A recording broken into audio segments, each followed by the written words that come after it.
Ahora pasamos a otro tema de la agenda internacional. Nos tenemos que trasladar a Gaza, a la Franja de Gaza. En la jornada de ayer, Hamás entregó los cuerpos de la familia argentina israelí vivas. Voy a pedir disculpas a la audiencia por la descripción, pero para aquellos que no tienen a lo mejor noción de lo que es esta información, ¿no? Descriptiva, digamos, en un medio como la radio, porque ver las imágenes, por lo menos a mí, me impactaron. Hamás entregó los cuerpos de la familia argentina israelí vivas en ataúdes que fueron exhibidos en un escenario con un cartel detrás con un mensaje. Y esto fue transmitido en directo por la cadena Al Jazeera. Ese cartel que estaba detrás de los ataúdes, de los 3 ataúdes, tenía este mensaje: el criminal de guerra Netanyahu y su armada nazi los mataron con misiles desde aviones sionistas, y con una imagen también del rostro de Netanyahu muy siniestra. Los ataúdes exhibidos en un escenario, y esto transmitido, insisto, en directo por la cadena Al Jazeera, estaban acompañados por milicianos de Hamás junto a combatientes de la yihad, así dice la información, de la yihad islámica, y de brigadas mujahidines, o como se pronuncien, armados. Y entregaron los cadáveres, exhibiendo las armas, y entregaron los cadáveres a la Cruz Roja en una ciudad del sur de Gaza. Esos cadáveres pertenecen a Shiri Silverman, de 32 años, mamá de Ariel, que tendría que tener 5 años, y de su hijo menor, que cuando fue secuestrado tenía 9 meses. La esposa y los hijos de Jardín o Jardín, como se pronuncie, vivas, el papá, que fue liberado el 1 de febrero después de 16 meses de cautiverio. Para hablar sobre este tema y de lo que está ocurriendo y sigue ocurriendo en Franja de Gaza, lo convocamos nuevamente porque una de las primeras personas aquí en Corrientes que consultamos y entrevistamos fue Gerardo Friedman, que hoy nos está acompañando aquí en estudio. Gerardo, buenas noches. Buenas noches. Te voy a hacer un agregado. Eran 4 cadáveres y el cuarto pertenecía a Lifshitz, de una persona de 84 años que se tomaba el trabajo de llevar familias gazatíes que eran atendidas en los hospitales israelíes, los llevaba y los volvía a sus casas. Él fue el creador del Kibbutz Nir Oz y era un ferviente pacifista y un ferviente activista por la mancomunión entre las comunidades israelíes y palestinas. Todo el Kibbutz era así. Lo más dramático del ataque del 7 de octubre es que la región que atacaron eran gente activistas contra Netanyahu y a favor de la paz con Palestina, a favor de la hermandad, y el festival Nova era un festival por la paz. Y ahí dirigieron los ataques. Ese festival Nova, perdón por la interrupción, Gerardo, y para ubicar a la audiencia y recordar, se estaba realizando precisamente en el momento en que Hamás entra, digamos, Israel y ataca, y bueno, produce ese baño de sangre, de sadismo y los secuestros. Esto fue el 7 de octubre del año 2023. Sí. Ya transcurrieron 16 meses. Y hay un dato extra, que recién salió a la luz. Lamentablemente fueron identificados, bueno, el cadáver de Lifshitz, el cadáver de los 2 niños, Ariel y Kfir, pero el cuarto cadáver no pertenece a Shiri Vivas, no pertenecería, y pertenece a la mamá. A la mamá. No pertenecería, no tienen datos para identificar de quién se trata, no está en los bancos de datos de los secuestrados, así que jamás ha violado nuevamente el pacto que firmó. Esto salió recién en información de último momento. Porque esta entrega de rehenes, este intercambio que fue pactado el 19 de enero con el alto de fuego, consiste en esta primera etapa del acuerdo, la entrega de 24 rehenes con vida. Sí. Con vida, sí. 24 rehenes con vida. Ahí está el papá de esta familia argentina-israelí Vivas. Sí. Restan de esta primera etapa, que involucran 33 rehenes acordados, que se han entregado 6 con vida. Ahora, insisto, no es con ánimo de morbo, pero esto que acaba de señalar Gerardo Friedman, esta información de último momento, que este cadáver entregado no correspondería a esta persona de 83 años, no, a la madre de los niños. A la madre de los niños, ¿no? A Shiri, ¿cómo? Insisto, no es morbo, sino cómo es, porque transcurrieron 16 meses. Sí. Originariamente, Hamás informó en el mes de noviembre que estos 3 integrantes de la familia argentina israelí habían muerto en un ataque israelí, ¿no? A Gaza. Transcurrieron 16 meses. Entonces, ¿en qué estado y condiciones reciben los cuerpos y cómo saben si son o no estas personas? ¿Cómo es el protocolo de actuación? Yo desconozco el estado de los cadáveres. No sé si uno más o menos... Pero le realizan ADN, por ejemplo. Sí. El sistema forense israelí realiza ADN. Yo desconozco el estado. Es más, leí que los 2 niños Vivas habían sido brutalmente asesinados. No sé si los mantuvieron en cámara frigorífica. Realmente desconozco cómo, y desconozco si no tienen las cámaras frigoríficas, desconozco cómo estaría en el estado de los cuerpos, así que realmente esta información no sabría si tampoco se da ese tipo de información. Yo creo para cuidar un poco a las familias y a todo el entorno, porque sería bastante macabro, más macabro de lo que es el hecho de entregar un cadáver que no es. Porque el problema, y acá te lo voy a hacer voy a tratar de hacer paralelismos, con Argentina. Ahora, ¿qué pasa con Yarden, el padre de los niños y el esposo de Shiri? ¿Vuelve la esperanza? Eso es dramático. Al comprobarse que ese no era el cadáver, el cuerpo de Shiri, le vuelve la esperanza. Te va a volver el paralelismo con Argentina. Y eso es un drama absoluto que cometieron los militares argentinos, los desaparecidos. Una madre con un hijo desaparecido, ¿perdía la esperanza que alguna vez aparezca vivo? No. Entonces, eso es macabro. Yo pensaba que Hitler era la demostración absoluta del mal encarnado en hombre, pero lo están superando. Y hay muchos paralelismos con la ascensión del nazismo y la acción del nazismo, pero hay muchas cosas que son opuestas, que son más graves. Yo personalmente creo que esta situación, la única diferencia es en la cantidad de asesinados, que en lo personal para mí los números no cuentan. Una persona que sea injustamente asesinada ya es un drama. Es más, los judíos creemos, como dicen en nuestra Torá, que salvar a una persona se salva al mundo, dicen, por Adán y Eva. Entonces, que eso se ve mucho en la lista de Schindler, cuando se dice salvar a una persona, el judío dice salvar a una persona se salva al mundo.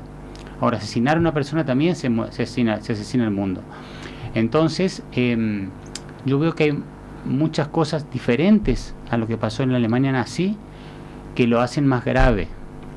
Y una de las cosas te voy a decir con respecto a cómo está reaccionando ahora una de las instituciones más antisemitas que conozco, como es la ONU. Antes quiero aclarar, la expresión antisemita está mal empleada, porque toda la población que vive en esa zona es una población semita, pero ya se tiene costumbre de decir antisemita a lo que está en contra del judío. El término real es o antijudío o judeofóbico, pero vamos a estar antisemita por la que todos conocen. La ONU, cuando aparecieron los 3 secuestrados, los condenados que eran Eli, que también a Eli le hicieron, Eli lo habían asesinado a la esposa y a los 2 hijos el 7 de octubre, y antes de enviarlo a Israel le dijeron que se iba a encontrar con la familia. Eso hacían los nazis cuando separaban en los campos de concentración a los que iban a la derecha, ¿no? A los hombres les decían, no se preocupen, se van a pegar un baño y después se van a encontrar, y ya saben dónde debían ir al baño. ¿Qué pasaba con las personas que iban a las duchas? ¿Sí? ¿Qué pasaba? Eran gaseados, se los dividía. Los que iban a la izquierda eran mujeres y niños no aptos para el trabajo y ancianos, que se los desnudaba y se les decía, vamos a darle una ducha, y después se van a encontrar con sus familias, y en esa ducha lo que le esperaba era el ciclón B, el gas con que se los gaseaba. Y las personas que eran aptos para el trabajo iban hacia la derecha y en 6 meses fallecían. Era en promedio por las condiciones en las cuales vivían. Infrahumanas. Exacto. Bueno, los 3, no los anteriores, sino los anteriores a los 3, no cuando apareció el argentino, el último, sino las anteriores, Eli, Ohad y Or, estaban en condiciones infrahumanas, estaban en condiciones casi cadavéricas. Y fue el paralelismo como descubrieron a los judíos en Auschwitz, se hizo tan evidente que la ONU le hizo un reto a Hamás, porque encima les hicieron hacer un acto vergonzoso de hablar en público. Le hicieron un reto a Hamás. La ONU, que es muy antisemita, le hizo un reto que no debería ser la entrega más así. Y te digo porque la entrega de los rehenes vivos en esas condiciones. En esas condiciones, primero sanitaria y segundo vergonzosa. Y después la ONU, para matizar y hacer algún tipo de acción contra Israel, le dice que los prisioneros israelíes que son criminales, que tuvieron juicio, tuvieron abogado defensor, tienen salud, tienen asistencia médica, y después, si tenemos tiempo, te voy a hablar otro hecho dramático de la asistencia médica a los presos. Dijeron que si los presos que no entreguen tampoco prisioneros en malas condiciones, y los prisioneros de palestinos que son criminales no están en malas condiciones, porque si hubiera habido alguno en malas condiciones, la prensa internacional hubiera enfatizado. ¿Y qué te voy a decir? Otro paralelismo o antiparalelismo, al margen de el silencio mundial. UNICEF no hizo ningún comunicado por estos chicos, ¿sí? Los colectivos femeninos no hicieron ningún comunicado por las mujeres violadas y decapitadas por el 7 de octubre. No solamente eso, a diferencia de la Alemania nazi, que el mundo también observó en silencio, acá hubo una vuelta de rosca más dramática, porque hubo marchas a favor de los victimarios. Hubo marchas con el lema del río al mar, Palestina será libre. Del río al mar significa que los judíos tenemos que ser exterminados. Una de las cosas más estúpidas y ridículas que vi el año pasado, los organizadores del Gay Parade en Buenos Aires le prohibieron a Hack que participe. Hack es Judíos Argentinos Gays, ¿sí? Imagínate, estamos hablando de las minorías, imagínate qué minoría es ser judío y ser gay, porque para el judaísmo también hay una cuestión de la ortodoxia no los quiere. Personalmente creo que cada persona es libre de elegir la sexualidad que quiere, mientras sea buena persona, el resto no importa. No le dejaron participar, y ahí vuelve el nazismo otra vez, porque Hitler tenía el concepto en todos sus tratados de eugenesia, acompañado por académicos, de que el judío tenía un gen maligno. Por eso había que matarlos a todos, y por eso mataron 1,5 millones de niños. Entonces, los organizadores del Gay Parade culparon a judíos en Argentina lo que pasaba con la política y la cuestión militar en Israel. O sea, al judío se le culpa por cualquier cosa mala que haga un judío a lo largo del mundo. Se nos culpa de usureros, se nos culpa de asesinos, por lo que hacen otra cosa. Yo no tengo incidencia en la política israelí, yo no lo voté a Netanyahu, ni lo votaría, ¿sí? Y se me culpa por lo que pasó. Siempre tenemos ese doble estándar. Entonces, no solamente, como te digo, no solamente hubo marchas a favor de los victimarios, tomando como que Hamás era un grupo de reivindicación territorial cuando son grupos asesinos, y están demostrando ahora, y por eso el silencio ahora. Fíjate que la ONU no solamente hoy hizo una reprimenda feroz por ese acto que vimos, que fue brutal, y ahora con esto de que el cuarto cadáver no es el de Shiri Vivas, es más dramático todavía, es más morboso, es más maligno. Cruz Roja Internacional es la institución que media en el conflicto y en este acuerdo de intercambio de rehenes y la recuperación de los cuerpos de las personas que murieron. Digo Cruz Roja Internacional porque tiene reconocimiento a nivel internacional. Una vez que recuperados, Gerardo, los cadáveres y volvemos, los cuerpos, volvemos nuevamente a la situación de esta familia argentina, israelí. Ya es en Israel donde se proceden a hacer el estudio forense, forense para determinar si corresponden o no. Exacto. No es Cruz Roja Internacional, no. sino que corresponde a Israel. En la jerga judía decimos que Cruz Roja está haciendo de Uber. Sí, lamentablemente, es lamentable el papel de Cruz Roja, porque en ningún momento solicitó ver cómo estaban los secuestrados, en ningún momento. Yo te cuento otro paralelismo. La Cruz Roja en la Segunda Guerra Mundial... Perdón, para que quede claro, sí, es el Estado de Israel el que realiza para saber forenses. Si corresponde o no, si es o no. Exacto. Se puede determinar la identidad, pero no se puede... A ver, hago a la inversa la pregunta, no por la afirmativa. Se puede determinar la identidad, si es o no, en este caso, Shiri, y se puede determinar la causa de la muerte. Lo que dijeron respecto a los dos niños Vivas que fueron asesinados, eso es lo que decía la información, fueron asesinados brutalmente por Hamás. No dijeron, yo no le dio en ningún momento de qué forma exactamente fueron asesinados. Por esto que el año pasado, no el año pasado, el anteaño, en el 2023, Hamás comunicó que estas tres personas y siguen insistiendo, ¿no? que murieron producto del bombardeo de Israel. Dice, el comunicado decía que murieron de forma brutal, asesinados por Hamás. De última, haya sido o no por las bombas israelíes, esos niños tenían que haber estado en sus casas, no en un túnel. Y más el bebé, ¿no? Ninguna persona, pero digo, ese bebé que tenía 9 meses. Exacto. Así que ese es otro paralelismo. Fíjate vos que durante la Segunda Guerra Mundial la Cruz Roja le pide a la Alemania nazi inspeccionar un campo de concentración y lo hacen. Voy a dar una salvedad. Disfrazaron un campo de concentración donde los judíos estaban bien alimentados, hacían deportes y todo. Una puesta en escena. Exacto, hicieron una puesta en escena, pero la Cruz Roja inspeccionó, solicitó e inspeccionó. Acá nunca solicitan, yo por lo menos no he leído ni un reporte que hayan solicitado ver cómo están los rehenes, para ver cómo están, para hacer un relevamiento. No he visto en ningún momento que ha pasado. En ese otro paralelismo, te iba a hablar de un paralelismo, yo creo que el más dramático es uno de los ideólogos del ataque del 7 de octubre es Yahya Sinwar, que fue eliminado hace no sé si este año, hace poco, a fin del año pasado.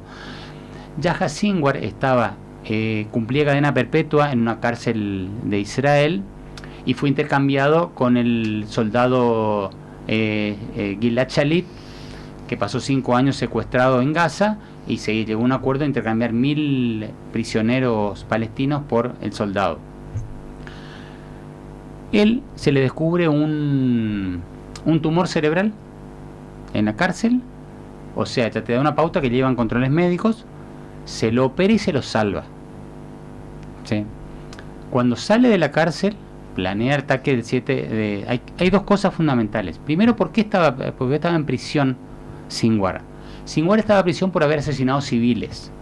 Vamos a decir israelíes, judíos, no, ni judíos ni israelíes, civiles palestinos. Eran personas que estaban realizando un acercamiento político, estaban realizando un acercamiento a Israel para llevar la paz. Y cuando en el 2007, que esto también hay que ver, 2007 se hacen las únicas elecciones libres en Gaza, ¿sí? Jamás gana en todos los distritos. Y los opositores no eran gente pacifista, no, los opositores eran el grupo de Al-Fatah, que es el que gobierna la autoridad palestina en Cisjordania, y Al-Fatah es la evolución de la OLP, la Organización para la Liberación Palestina, creada por el asesino Yasser Arafat. O sea que no es que jamás compitió contra unos pacifistas, compitieron contra otros, porque muchos me decían, capaz no fueron elecciones libres, fueron libres, y jamás arrasó, y jamás en el primer artículo de su constitución, en el primero, no en el 10º ni el inciso, el primero, dice que ellos van a luchar para la desaparición del Estado de Israel. O sea, la gente que lo votó sabía. Eso es una de las cosas que hace complicado un proceso de paz. En la vez anterior que te consultamos, Gerardo, Gerardo Friedman es el director del Centro de Estudio de Holocausto y Genocidio de la Sociedad Cultural Israelita sí. de Corrientes, sí. Y además integra la Cátedra Libre de Derechos Humanos, Genocidio y Holocausto de la Universidad Nacional del Nordeste. Es una voz más que autorizada para hablar de estos temas. En la entrevista anterior ya hiciste también esta diferencia de lo que son las decisiones políticas de quienes gobiernan el Estado de Israel con ustedes, en general, la comunidad judía. Sí. Ahora, nuevamente, ¿por qué esa diferencia? Porque siempre, como te digo, al judío a nivel mundial siempre se nos juzga con una doble vara. ¿No están de acuerdo ustedes o algunos personal, con las decisiones políticas de las autoridades del Estado de Israel? En lo personal yo no estoy de acuerdo. Lo que pasa es que te vuelvo a repetir, yo tengo una postura dentro de todo fácil porque yo estoy alejado de ese problema, o sea, estoy lejos de ese problema. Después de lo que pasó el 7 de octubre, hay que tener un poco de contexto. El 7 de octubre, Israel estaba caminando hacia un hecho histórico que iba a cambiar la geopolítica de Medio Oriente. Era la firma de los tratados de Abraham con Arabia Saudita. Así es. ¿Qué contenía esa firma? Al margen de que Arabia Saudita iba a reconocer el Estado de Israel, iba a haber un intercambio tecnológico general y militar. Ya habían dos países árabes que ya estaban detrás de Arabia Saudita para firmar con Israel ese tipo de convenio. Con lo cual, ¿qué iba a pasar? Irán se iba a quedar aislado. Por eso es que Irán, siendo un país chiita que odian a los sunitas, armó Hamas, que son sunitas. ¿Sí? El Islam se divide en dos grandes, hay una tercera pero es minúscula, en dos grandes alas, chiitas y sunitas. Irán es el único país chiita, el resto son sunitas.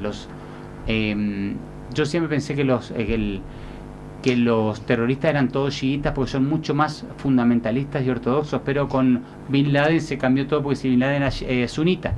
Hablando de tribus, creo que se llaman, ¿no? En la composición étnica.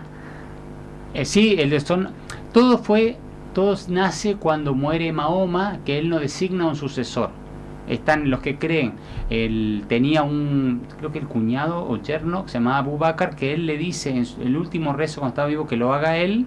Entonces todos creen que es como que indirectamente lo nombró a él, o el otro Ali, que estaba casado con la hija. Entonces dicen, no, los seguidores tienen que ser los seguidores de la sangre de Mahoma. Volvamos al 7 de octubre, sí. Cuando se produce este hecho que jamás invade sí. Israel. Bueno, de los dramas voy a volver porque yo por ahí me pongo a divagar y me voy. Que nos estabas explicando ese acuerdo que se estaba por realizar entre Arabia Saudita y Israel. Y Israel. Bueno, Sinwar, el planificador de esto, es salvado por un médico, un cirujano israelí, de su tumor cerebral. Ese cirujano tenía familiares en el kibbutz Nir Oz, que fue el kibbutz que atacaron, y los asesinaron. Y te voy a traer otro paralelismo con la Segunda Guerra Mundial. Cuando Hitler invade Austria en el 38, la madre de Hitler muere de un cáncer y lo atiende el doctor Bloch, judío. Cuando Hitler entra a Austria, personalmente le hace Hitler un salvoconducto al médico que intentó de la mejor manera salvar a la madre para que se vaya, para que se salve. Hitler salvó a un judío. Mirá vos lo que tomá la dimensión. Y Sinwar mandó a matar a los familiares del que le salvó la vida. Fíjate cómo te digo, los antiparalelismos de esta situación con respecto a la Segunda Guerra Mundial son más dramáticos. Ahora, increíble que a esta altura de la humanidad sigamos hablando de semejante actos de barbarie entre unos y otros, digo. Exacto. ¿No? Porque volviendo a eso que te preguntaba, que insistentemente mencionás que no toda la comunidad judía tiene que ser catalogada o calificada o juzgada de acuerdo a las decisiones políticas de las autoridades del Estado de Israel. Exacto. Entiendo que para hacer una diferencia, ¿no? Sí. De la misma manera en que no todos los palestinos deben ser juzgados, calificados o catalogados como estos grupos, como Hamás y lo mismo que los alemanes. No todos los alemanes tienen que ser juzgados, calificados o catalogados como nazi, pero lo increíble, y acá voy el mensaje que me gustaría transmitir, es que yo considero que los buenos somos más, ¿no? Y determinar con este tipo de que nos estemos matando unos a otros, ¿no? Que atenta contra la humanidad porque mueren judíos inocentes que nada tienen que ver con las decisiones políticas de Netanyahu, en este caso, como mueren palestinos que nada tienen que ver con Hamás, ¿no? Sí, el drama, el problema con la población palestina está realmente encerrada, está en una encrucijada bastante compleja, porque a Hamás le conviene que civiles palestinos mueran en manos de Israel, porque primero políticamente por cómo se posicionan a nivel mundial, y segundo porque filosóficamente Hamás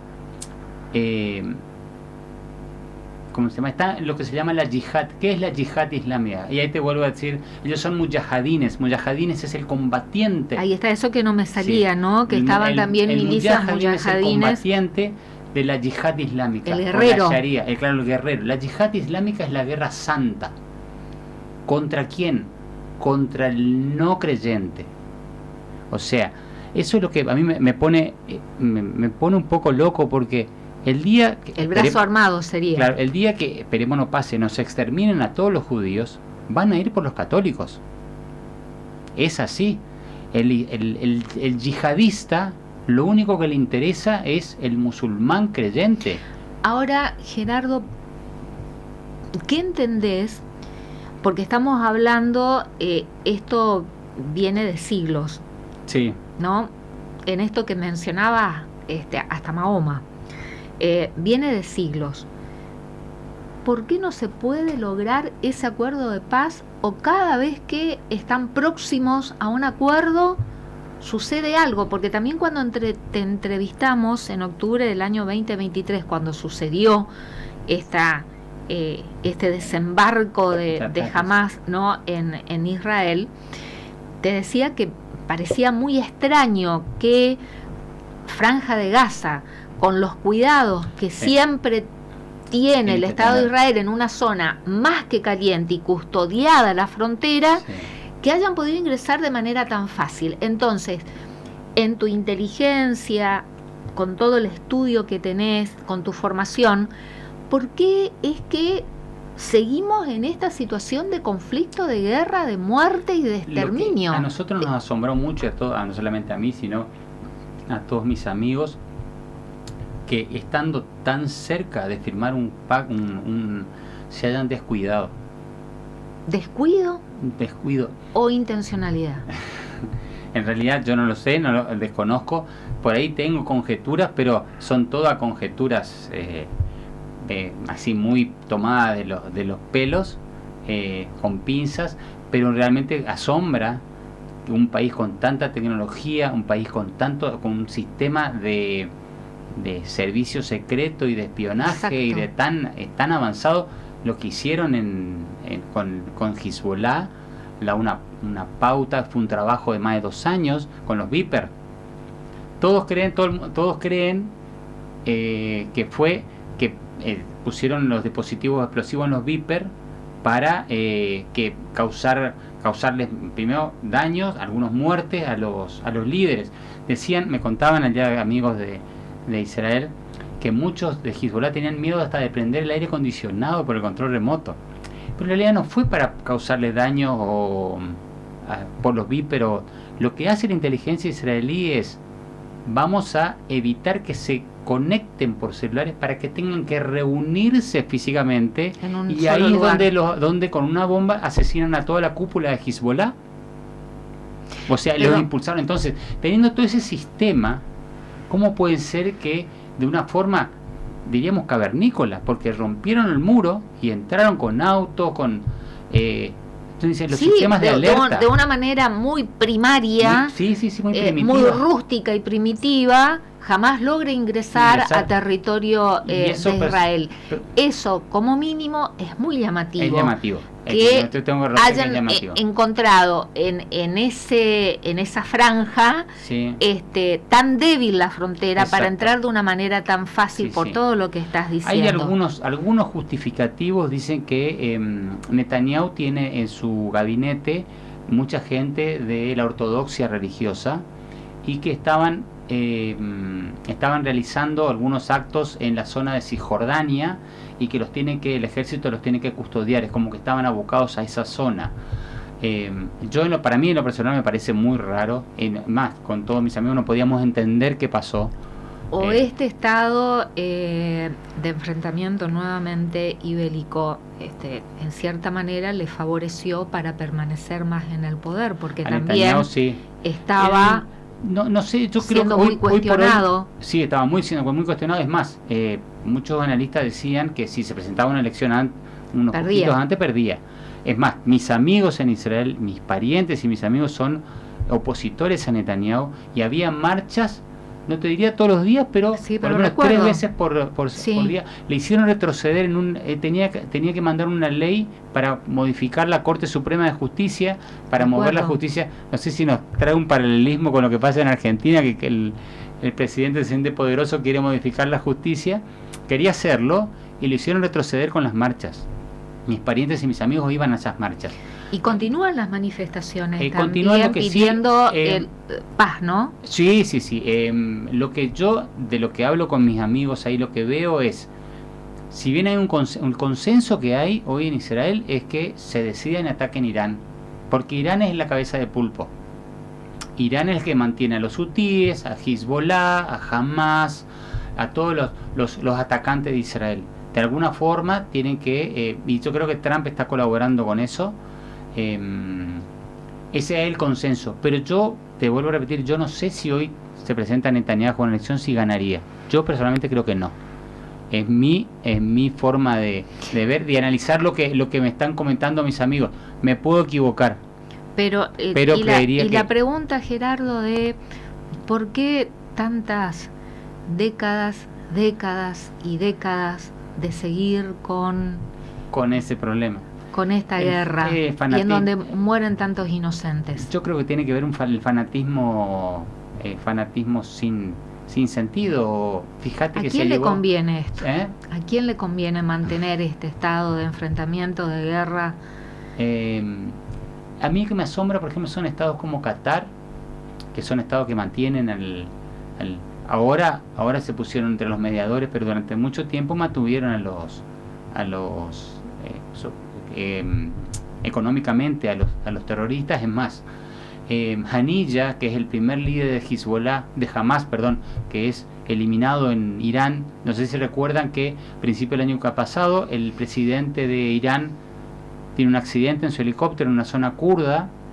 Fíjate que los iraníes son enemigos de los kurdos, y va el presidente de Irán y se cae ahí, con lo cual tienen que elegir a otro presidente, y Haniyeh tiene que salir de su plácido lugar que estaba en Qatar, de su lugar plácido, y tiene que ir a Irán y para en un edificio de la Guardia Republicana, que es el top edificio custodiado por la Guardia Republicana de Irán, que es la fuerza élite de Irán, y ahí el servicio secreto israelí le pone una bomba en la cama,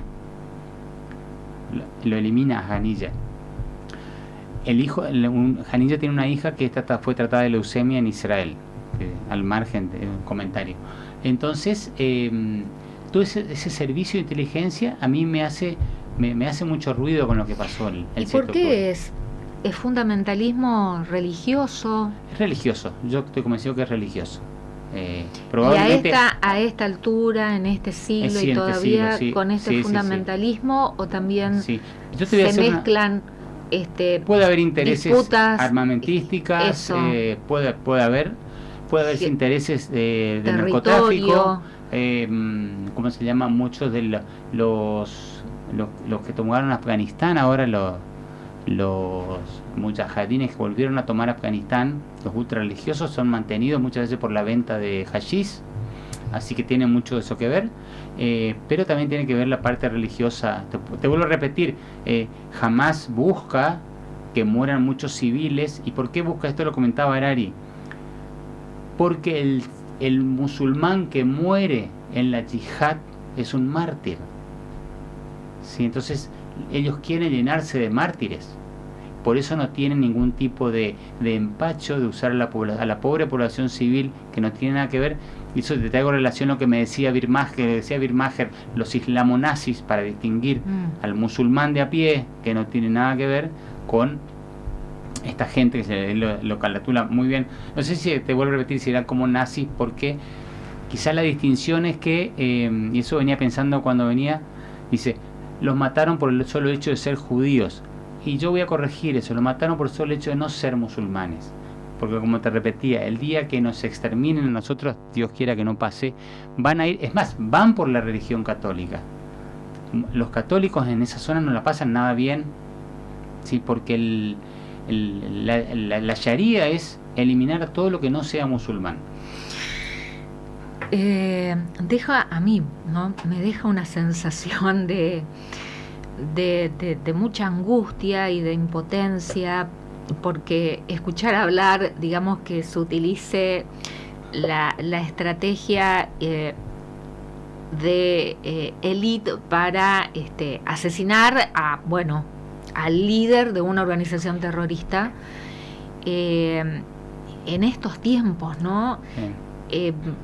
A mí me impacta, me conmueve, y digo, ¿por qué todavía seguimos inmersos en ese estado de guerras, de odios, y no podemos superarlos, ¿no? Mirá. Y estar hablando de esto, de ver quién tiene mejor estrategia, acceso a tecnologías o a inteligencia militar para llegar al objetivo de matar a otro, porque el razonamiento simple y llano, por ejemplo, de este lado, es decir, lo tengo que matar porque si no me mata a mí.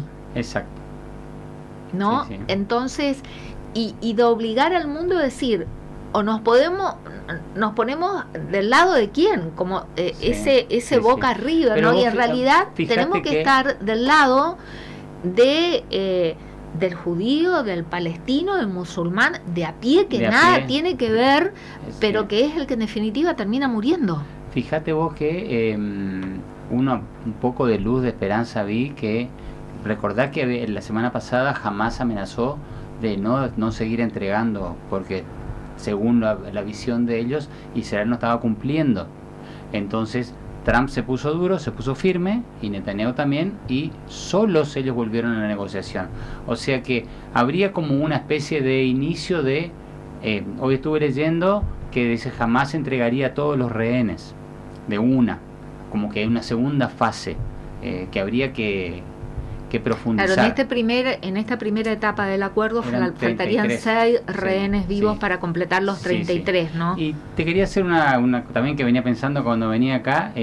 Estamos en un intervalo de fecha para mí muy especial. Dentro de la cátedra del Holocausto, cada uno tiene sus temas. Y el tema que yo profundicé es el tema de la resistencia. Y un tema raro, más para un judío, la resistencia alemana contra Hitler. El 18 de febrero, hace 2 días atrás, se hicieron 82 años que cayó la Rosa Blanca. La Rosa Blanca es el grupo de estudiantes de Múnich, donde estaba Sophie Scholl, que hubo una película, Sophie y Hans Scholl, y que ellos repartían panfletos para que la alemanidad tome conciencia de lo que estaba pasando con Hitler. Repartieron 6 panfletos, más de 20-30 mil de forma anónima. Y el 18 de febrero, hace 2 días, 82 años que cayeron. Y yo me quiero, porque tengo mi primer libro... ¿Cayeron significa que los mataron? No, caen prisioneros. Prisioneros los caen, no, pero caen el 18 y el 21 los ejecutan. A los primeros 3, eran 6. El 18 de febrero lo agarran a Sophie Scholl, Hans Scholl hermano y Christopher Probst. Después los agarran a Willy Graf, Alexander Schmorell y Kurt Huber, que era un profesor de 54 años. Los otros 5 estaban en los 20. Sophie no llegó a 20, tenía 18. Y Christopher Probst, el tercero, el cual yo me quiero detener. Y probablemente voy a necesitar un poquito de agua, porque para mí es muy significativo. Era el único que tenía hijos, tenía 2 hijos. Y la mujer estaba embarazada. A él lo agarran el 18, lo meten preso. El 19 la mujer tiene su hija, su tercera, Marguerite, y lo ejecutan el 21 a él. Y no le permitieron ver a la hija recién nacida. No le permitieron agarrarla, tomarla aunque sea una vez. Siendo alemán. Te digo que es como que me veo porque yo empecé a leer la historia de él cuando mi mujer estaba embarazada de mi primera hija. Y cuando uno tiene un hijo en sus manos, ella tenía 2, yo dije, yo no voy a hacer nada que me aleje de mis hijos, nada. Y él activó en ese movimiento. Y me pongo a pensar en Jardín Vivas. Él no va a poder ver más a su hijo, no lo va a poder ver jugar. Hoy hablaba, creo que es Costa Febre. Sí, en el River yo soy hincha de Boca, pero en esto somos todos uno. Hoy morimos un poco todos. Él no va a poder ver un partido de fútbol con el hijo, no va a poder jugar a la pelota. Y hacer paralelismo que en 82 años parece que no aprendimos nada. No aprendimos, no avanzamos. Y es un fracaso de las instituciones occidentales. Y yo como miembro de la cátedra, y eso lo escribió él a todos mis compañeros de la cátedra, me siento fracasado.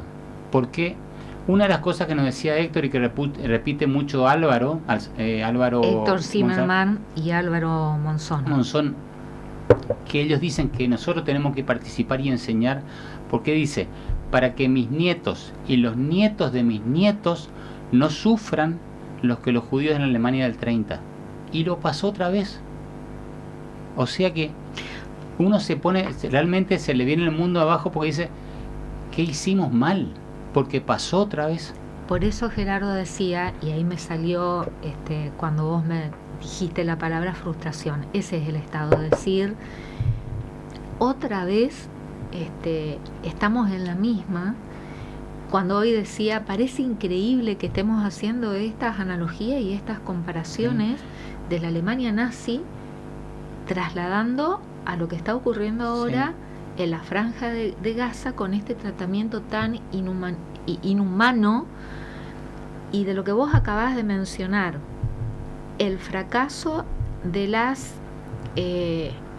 instituciones y organismos internacionales de que sigan ocurriendo este tipo de cosas, sí. Este tipo de cosas, estas guerras, motivados por el odio o por intereses, en donde terminan pagando vidas inocentes. Exacto. ¿No? Fíjate que estamos por un lado fascinados con la inteligencia artificial y por otro lado entran, decapitan, mutilan por el solo hecho de creer de una forma diferente en un solo Dios.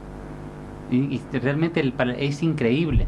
Y uno se pone a pensar de que como te decía, no avanzamos nada. Y la frustración y la impotencia que nos invade es tratar de decir, bueno, vamos a tratar de aportar nuestro granito de arena en este mar de pesimismo que podemos estar. Y de no fomentar estas divisiones, ¿no? De generar este Boca River, este blanco negro, o judío o palestino. No, es judíos y palestinos. Sí, ¿no? hay espacio, el mundo es grande, hay espacio para todos, podemos vivir, como yo te decía, judíos y católicos. Mira, yo en el año 80 y o 97, judíos y musulmanes. Sí, en el año 97 viajé a Israel en ocasión que se casaban dos amigos míos con diferencia de 15 días cada uno, entonces pude estar ahí. Uno de mis amigos, chef, era el chef jefe de un restaurante donde trabajaban 7 palestinos. ¿Sí?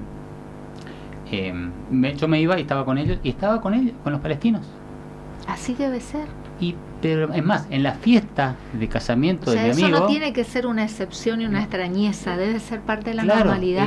¿Cómo se llama? En la fiesta yo estuve con ellos y disfruté y bailamos. Ellos no tomaban alcohol nomás, pero bailamos y me presentaban, me trajeron a su esposa, esta es mi esposa, estos son mis hijitos, como grandes amigos. Y yo decía, ¿por qué no puede ser así? ¿Por qué la mayoría tenemos que estar dependiendo de 3, 4 líderes de cada lado que nos hagan enfrentar? Pero que te voy a terminar la anécdota, que es dramática. En un momento cuando Israel endurece los controles fronterizos e impide que pasen, yo no le digo inmolarse, porque para mí no es inmolarse, para mí se inmoló Giordano Bruno, se inmoló Sócrates. Estos son asesinos suicidas, ¿sí? Pasan con bombas y se explotaban y mataban gente. ¿Qué hacen los terroristas? Hacían pequeños globos aerostáticos con fuego que iban y caían donde caían. En Israel quemaban cosas. El restaurante que era un restaurante campestre, donde estaban trabajando, es quemado con esa acción. Y 7 familias palestinas quedaron sin trabajo. Así, bueno, esa era la anécdota que... Sí, el final es no mensajes de odio, y no dejarnos influenciar por estos mensajes de odio, ¿no? Sí. Poner un paño frío y esto, el I, no el O, ¿no? Exacto. Podemos vivir todos juntos. Eso, exactamente, no estar en todos los planos y en todos los ámbitos, en lo político, en lo cultural, en lo religioso. Los fundamentalismos destruyen, sí. Dividen y destruyen. Sí. Entonces creo que siendo personas hay que utilizar la razón, el corazón también, sí. Y utilizar el I, ¿no? Judíos incluir. Y palestinos, sí, y sí. Musulmanes y católicos, no el O, ¿no? Sí, sí, sí. Y porque, insisto, los buenos somos más. Y si las decisiones que toman los líderes no están de acuerdo con las mayorías, hay que hacer saber esto, exacto, ¿no? Exacto, sí, tenemos que ser así, tenemos que tratar de actuar, de participar, porque el silencio de los buenos es lo peor, es de lo peor que se puede pasar. Yo te digo personalmente, pasamos ya, actualmente estamos en un silencio de las instituciones. Yo esperaba que tanto la ONU como UNICEF UNICEF no hizo ningún tipo de comunicado respecto a los niños vivas, o los colectivos femeninos, que ahora en lugar de marchar a favor de Hamas reivindicando como un grupo territorial, ahora están en silencio. Esperemos que después El primer paso es que todos reconozcan que Hamás es un grupo terrorista, que son estos islamonazis que lo único que quieren es la confrontación, la guerra y la sangre. No quieren otra cosa. Y otra, como vuelvo a repetir, no es solo contra el judío, es contra el no musulmán. Eso es lo que se declara en la Sharia, en la yihad islámica. ¿Sí? El fanático musulmán que pelea en la yihad islámica va a asesinar a todo lo que no sea musulmán. Entonces, todos los que no pertenecemos a esa línea, a ese pensamiento fanatizado, tenemos que trabajar para que no ocurra. Gerardo Friedman, muchísimas gracias. No tenés por qué, a tu disposición. El director del Centro de Estudios de Holocausto y Genocidio de la Sociedad Cultural Israelita de Corrientes, y también de la Cátedra de Derechos Humanos, Holocausto y Genocidio, la Cátedra Libre de la Universidad Nacional del Nordeste. Gracias. No tenés por qué. Nosotros nos vamos, nos despedimos. Esto fue todo por hoy. Ahí ya está para sucedernos en la programación habitual de los jueves de Radio Sudamericana el señor José Abel, Pepe Alegre con Hechos Policiales. Nosotros nos despedimos. Chau, hasta mañana.